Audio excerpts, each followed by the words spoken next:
Hey, welcome back to Project Lead the Way, Design and Modeling at Home Learning. This is week 2, right? So this week, we are looking at a couple different things. We are continuing with our design in Tinkercad. We're going to start a puzzle system.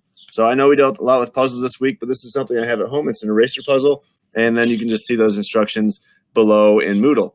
The other one for this week is our Rube Goldberg, where we're going to try to incorporate something outside, right? So some sort of outside element.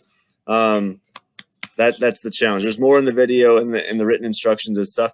If you're confused on how to get into Project Lead the Way on Moodle, the code is capital P, L, T, and W.